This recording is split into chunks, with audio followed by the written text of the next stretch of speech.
Hari yang baik dan berkah bagi kita semua. Senang kembali bisa bertemu dengan teman-teman, dan sesuai janji saya, episode kali ini saya akan coba mengulik gitu ya, tema-tema kebahagiaan dari perspektif ekonomi gitu. Ya memang kalau kita lihat ya, di awal-awal dulu ya gitu, para ekonom itu tertinggal dari pakar lainnya, bidang ilmu lainnya ya, khususnya para psikolog gitu ya, dalam riset tentang happiness atau sering juga disebut subjective well-being gitu. Ini dua istilah yang biasa dipakai gitu oleh para ekonom dalam literatur ekonominya gitu. Kadang pakai happiness, kadang pakai subjective well-being gitu. Ya, kalau kita lihat memang wajar saja gitu, para ekonom kurang tertarik gitu pada isu kebahagiaan ini, karena itu sifatnya sangat subjektif.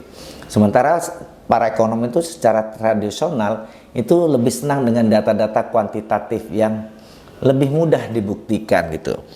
Sehingga bagi ekonom makna kebahagiaan individu itu cenderung, kalau udah bahas kebahagiaan itu jadi bergeraknya itu kepada ukuran-ukuran yang dapat dihitung secara kuantitatif, seperti tingkat kesejahteraan individu atau utilitas, tingkat pendapatan, pertumbuhan. Jadi mengukur kebahagiaan itu dari ukuran-ukuran yang sifatnya, kalau kata orang, bisa dilihat sebagai sangat materialistis jadinya. Ya karena ukuran-ukurannya ukuran kuantitatif.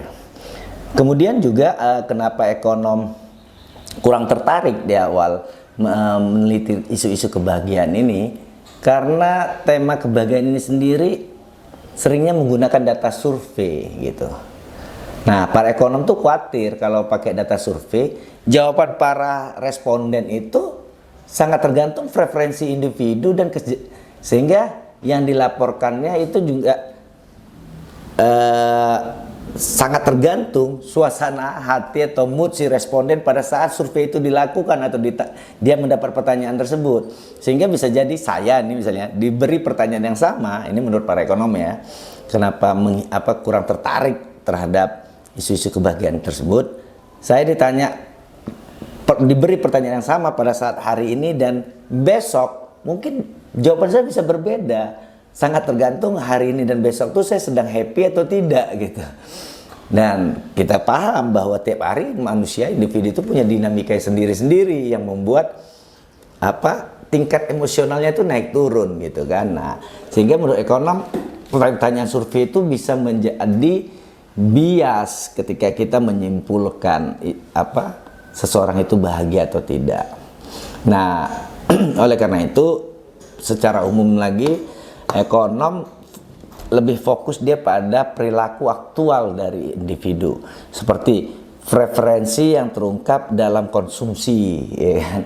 Individu itu ketika dikasih pilihan makanan A atau B, preferensinya mana? Kalau preferensinya A, maka ekonom akan menyimpulkan individu tersebut lebih bahagia makan makanan A dibanding B, seperti itu. Atau tingkat tabungan sejauh besar apa, atau partisipasi individu dalam pasar tenaga kerja, dengan asumsi bahwa individu secara rasional memproses semua informasi yang mereka miliki untuk memaksimalkan utilitas mereka. Itu asumsi yang dipegang ekonom. Setiap individu itu rasional, kemudian dia akan memilih atau mengambil keputusan yang paling meningkatkan utilitas mereka. Nah, itulah ukuran kebahagiaan kuantitatif dari para ekonom. Tapi kalau kita lihat belakangan ini ya, pendekatan rasionalitas para ekonom itu dalam pengambilan keputusan itu mulai mendapat sorotan atau ya kritikan lah, di mana individu bisa saja menghadapi rasionalitas yang terbatas, yaitu di mana individu memiliki akses terbatas terhadap suatu informasi dalam dia membuat keputusan. Nah, kemudian kritik terhadap ekonom yang kelompok-kelompok ekonom yang tidak mau meneliti kebahagiaan ini juga asumsi yang dipegang itu karena berkembangnya nih mulai meningkat nih pengaruh behavioral economics atau ekonomi perilaku. Itu mulai banyak tuh di era-era mungkin 15-20 tahun terakhir ya, 2000-an ke sini lah. Penelitian riset terkait ekonomi perilaku itu meningkat. Sehingga pendekatan baru ini memungkinkan para ekonom memiliki metode yang dibutuhkan dalam menjawab pertanyaan-pertanyaan penelitian yang umumnya digunakan oleh para psikolog. Kalau dulu tuh sebelum ada metode kajian-kajian terkait ekonomi perilaku, ekonom itu memang kesulitan untuk memilih metode yang tepat untuk mengolah informasi dari hasil survei yang biasa dipakai oleh para psikolog gitu. Tapi dengan adanya perkembangan metode khususnya terkait tema ekonomi perilaku, nah mulai tuh ekonom tertarik gitu meneliti isu-isu kebahagiaan.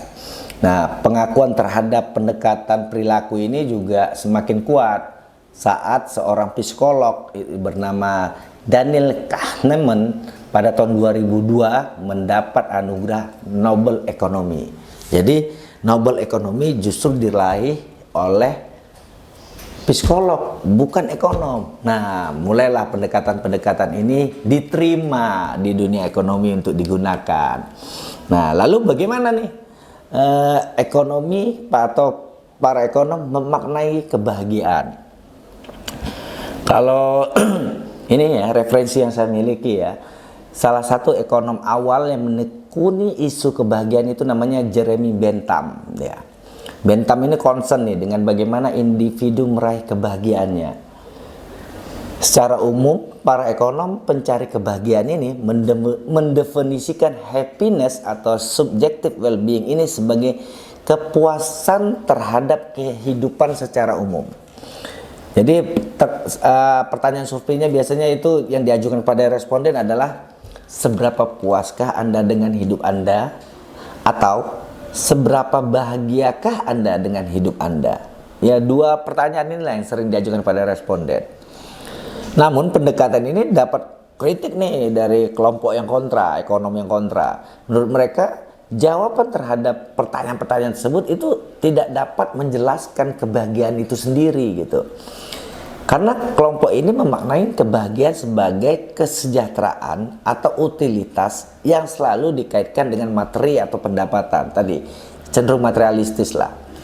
Namun bagi para ekonom yang pro terhadap pendekatan ini menyatakan jawaban terhadap pertanyaan ini, pertanyaan tadi yang seberapa puaskah Anda dengan hidup Anda atau seberapa bahagiakah Anda dengan hidup Anda itu setidaknya ya dapat menyajikan perbandingan antar kelompok individu baik dalam suatu negara atau antar negara. Jadi misalnya kita tanya kelompok usia 15 sampai 20 tahun misalnya ya.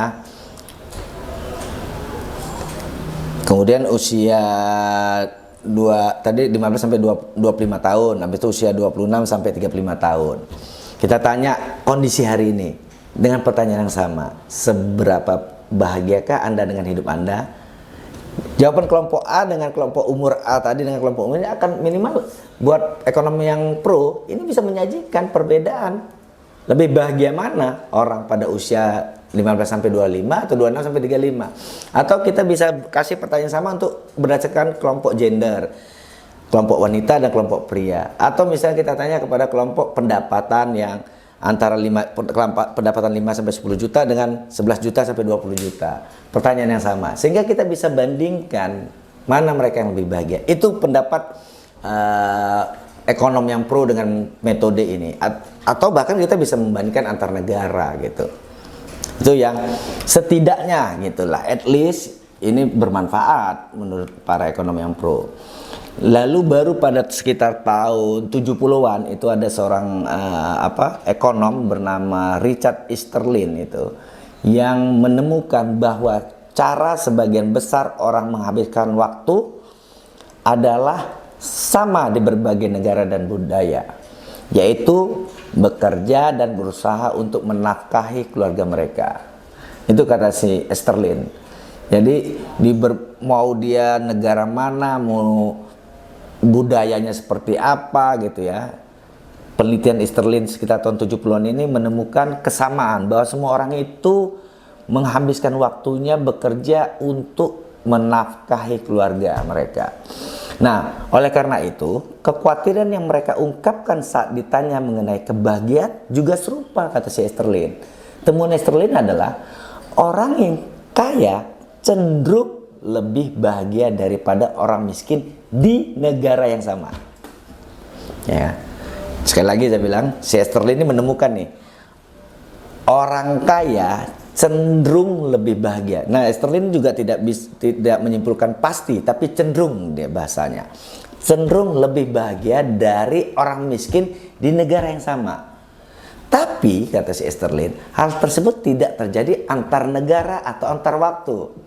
Jadi, bisa jadi kelompok, misalnya kita kenal kelompok sarjana gitu, pendidikan sarjana, orang kaya A itu lebih bahagia dibanding orang miskin B di negara A, negara C. Tapi belum tentu nih kelompok yang sama di negara D lebih bahagia dibanding kelompok A di negara A. Jadi tidak bisa dibandingkan antar negara, kata si Easterlin gitu. Bahkan antar waktu juga nggak bisa dibandingkan. Kalau udah waktunya berbeda periodenya, maka belum tentu hasilnya sama gitu. Ini temuan Easterlin. Karena itu temuan si Easterlin ini dikenal atau disebut sebagai paradok Easterlin.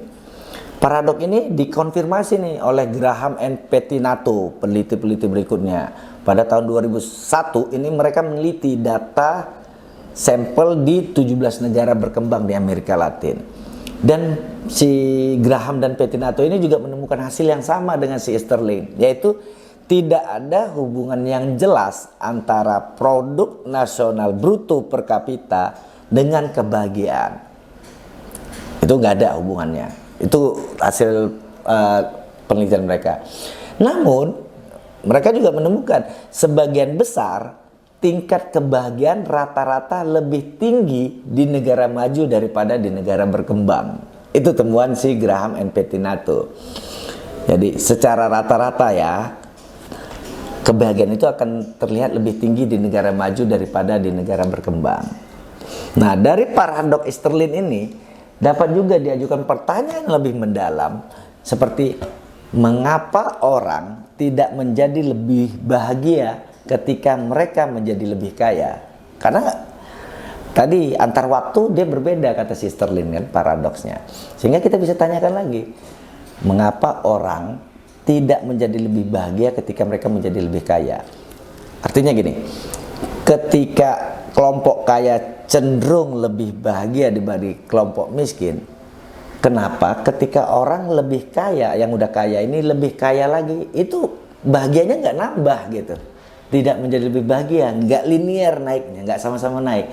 Nah, pertanyaan ini kan menggelitik untuk kita pertanyakan. Jadi pada titik tertentu, ketika kita udah kaya, menambah kekayaan kita, itu tidak membuat kita akan menjadi lebih bahagia lagi, gitu. Artinya masih terdapat elemen lain untuk bahagia selain sekedar pertumbuhan, gitu. Misalnya distribusi yang lebih merata dalam sistem kesejahteraan yang lebih baik. Atau pertanyaan, apakah kesejahteraan hanya dipengaruhi oleh tingkat pendapatan saja? Bagaimana dengan variabel ketimpangan? Karena apa? Karena sering orang merasa tidak sejahtera atau tidak bahagia bukan karena pendapatannya rendah, tapi karena pendapatannya lebih rendah dari orang lain. Teman-teman pernah nggak ngerasakan gitu? Teman-teman sebenarnya ini udah merasa bahagia nih, happy-happy saja dengan tingkat pendapatan teman-teman. Dengan tingkat pendapatan gaji teman-teman per bulannya, teman-teman mampu untuk menghidupi diri teman-teman secara proper gitu, ya kan? Tapi ketika teman-teman reuni atau ya kayak sekarang ya, ini kan bulan puasa ya, sering ada bukber gitu, bukber bareng teman-teman sekolah, teman-teman kuliah gitu ya. Ketika teman-teman ketemu dengan teman-teman ketika bukber, yang teman-teman dengar penghasilan temannya jauh lebih besar Padahal waktu mikirnya gini, waktu kuliah perasaan ini orang malas banget, IP-nya lebih rendah dari teman, ya kan? Kok bisa dia dibayar gaji lebih tinggi? Nah, pada saat itu, pada saat kita mulai melakukan komparasi dan ternyata hasil komparasinya kita di bawah dari pihak lain, ini yang justru kadang membuat kebahagiaan kita jadi berkurang, gitu. Ini yang dimaksud tadi, pertanyaan tadi, kesimpulan tadi. Orang merasa tidak sejahtera atau tidak bahagia bukan karena pendapatannya rendah, tapi karena pendapatannya lebih rendah dari orang lain. Jadi ada jealousy yang tidak seharusnya terjadi. Nah, variabel-variabel ini kan tidak bisa kita ukur. Sulit didapatkan datanya secara kuantitatif, gitu. Nah, karenanya para ekonom akhirnya menyimpulkan survei-survei kebahagiaan itu harus diletakkan sebagai pelengkap atau complementary, bukan pengganti atau substitusi dari ukuran pertumbuhan yang berbasis pendapatan. Agar apa? Tidak terjadi misleading dalam memahami dan memaknai hasil survei kebahagiaan.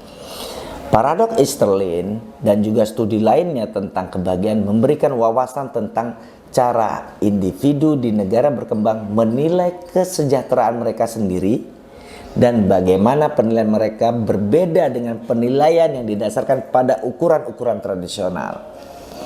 Pemahaman yang lebih baik atas perbedaan-perbedaan itu, terutama jika perbedaan tersebut signifikan dan terkait dengan faktor-faktor yang dapat dipengaruhi oleh kebijakan. Nah, ini akan membantu para ekonom, praktisi ekonomi pembangunan, para perumus kebijakan menentukan tolak ukur dalam menghitung kemajuan atau pertumbuhan. Jadi, pada akhirnya saya mau menyampaikan bahwa harusnya tidak ada dikotomi gitu ya antara pendekatan-pendekatan yang dilakukan oleh teman-teman psikolog di dunia psikologi dan para ekonom. Harusnya penelitian ini, kedua penelitian ini atau pendekatan ini bisa saling melengkapi. Kalau bisa saling melengkapi sehingga ketika kita mendapatkan data-data hasil analisis yang bersifat kuantitatif seperti pendapatan, pertumbuhan, income, kemudian distribusi, ditambah dengan pendekatan-pendekatan yang sifatnya tadi survei-survei kebahagiaan, ini bisa justru membuat kajian kita, kesimpulan penelitian kita tuh lebih paripurna mendekati kondisi realnya, sehingga para pengambil kebijakan bisa menjadikan ini sebagai tolak ukur dalam merumuskan kebijakan-kebijakan berikutnya atau menyempurnakan kebijakan yang ada untuk meningkatkan kesejahteraan sekaligus kebahagiaan warga masyarakatnya. Sampai jumpa di episode berikutnya.